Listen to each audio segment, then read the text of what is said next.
मौजूद online about biodiversity stall हैं। यहाँ पे हमारे ज़ूलॉजी डिपार्टमेंट के कुछ कोलीग्स हैं। इनसे पूछते हैं कि ये एनिमल्स को प्रिजर्व कैसे करते हैं और इनका आइडिया कैसे आया कैसे है।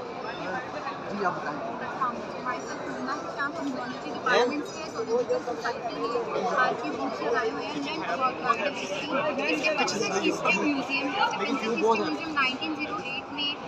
ये जो हमारा डिपार्टमेंट है इसमें सिर्फ स्टेफन के उनके नीचे है हमारे गवर्नमेंट वाली यूनिवर्सिटी के साथ उनके नीचे।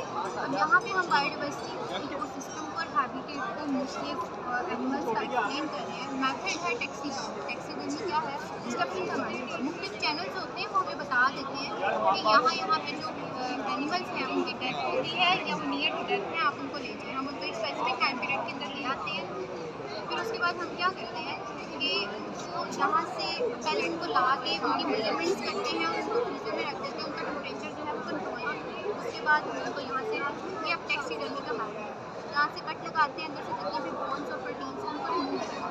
जैसे जैसे उनको रिमूव करते जाते हैं अल्कोहल फॉर्मालिन और इस तरह के बोरेक्स और फैक्ट्री इस तरह के केमिकल्स या प्रिजर्वेटिव उनको लगाते हैं।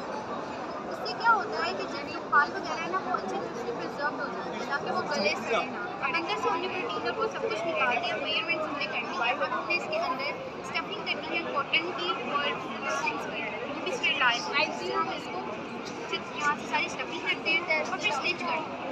अब आप सोच रहे होंगे जब हमने बोन्स निकाल दी तो ये किस तरह फॉर्म में है, तो उसमें ये है कि हम लोग वायर्स का यूज़ करते हैं। वायर्स की ब्रेक चलती होगी सरिये वगैरह या इस तरह की, तो हम उसको जो है कोट में यूज़ करते हैं। और जो आइस होती हैं वो कभी भी प्रिजर्व नहीं होती क्योंकि वो प्रोटीन्स, तो हम आइस के लिए या तो बाहर से सिंथेटिक आइस मंगाते हैं या बीड्स का यूज़ करते हैं।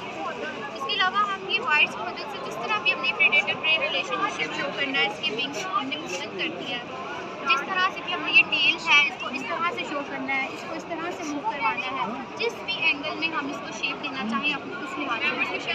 ये है टैक्सीडर्मी। और अब हम बता रहे हैं कि एक तो स्टडी पर्पज़ के लिए हम बच्चों को बता सकें कि ये हेयर है वो रैबिट है, इसमें क्या फ़र्क है, इसके ईयर्स बड़ी हैं, इसकी लेग्स बड़ी हैं, ये वाइल्ड है वो डोमेस्टिकेटेड है, इसके शॉर्ट है, ये वेरिएशंस है, इसमें कलर में कम है उसमें ज़्यादा है। ये स्टडी पर्पज़ के लिए। दूसरा ये कि हैबिटेट बहुत ज़्यादा डिस्टर्ब हो चुका है इकोसिस्टम की वजह से। हम लोग क्या करते हैं, कबूतर को दाना डाल देते हैं और उससे क्या हुआ है कि कबूतर सारे इस तरफ को मूव हो गए हैं और वो इंसानों पे डिपेंडेंट हो चुके हैं। यानी कि उनका हैबिटेट ये है कि वो खुद तलाश करके खुद खाते हैं, लेकिन अब वो हम पे डिपेंडेंट है, हम देते हैं तो वो खाते हैं और वो इस तरफ मूव करते हैं। फिर यहाँ पे पोल्यूशन होती है और इसकी वजह से उनको मसला बहुत आता है। हमारे पास जंगली परिंदा है किसान का, तो उसको इतना अच्छा इकोसिस्टम में अपना नेचुरल रोल अदा कर रहा है कि वो जितनी भी रैट्स और इस तरह की चीज़ें होती हैं इंसेक्ट्स वगैरह जो फसलों को डिस्ट्रॉय करती हैं उसको खा जाती है। वो फसलों में हेल्पफुल है, लेकिन वो पंजाब से एक्सटेंड हो चुका है। अब उसको दोबारा से इंट्रोड्यूस करवा दें इकोसिस्टम की वजह से या शिकारियों की वजह से, तो अब लाश बन चुकी है और उन सब चीज़ों को दोबारा से इंट्रोड्यूस करवाया जा रहा है क्योंकि उसका नेचर में क्योंकि स्पाइनी आर्ट ईटर है।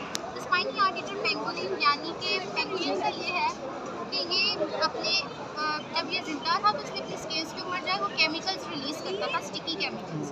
स्टिकी केमिकल्स क्या करते हैं कि उनसे वो स्टिक हो जाते हैं सारे इंसेक्ट्स वगैरह और वो अपनी तरफ उनकी स्मेल से जो है खुशबू से इंसेक्ट्स से वो अट्रैक्ट होता है, अपने जिस्म पे वो अटैच कर लेता है, फिर दूसरी जगह जाता है, अपने जिस्म से सारे इंसेक्ट्स इकट्ठे करता है, उनको इकट्ठा करता है, उनको खा लेता है।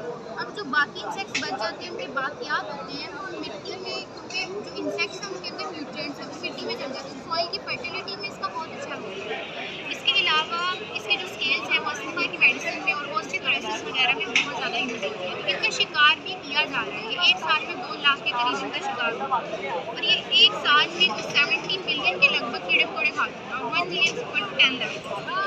ये इसका रोल है।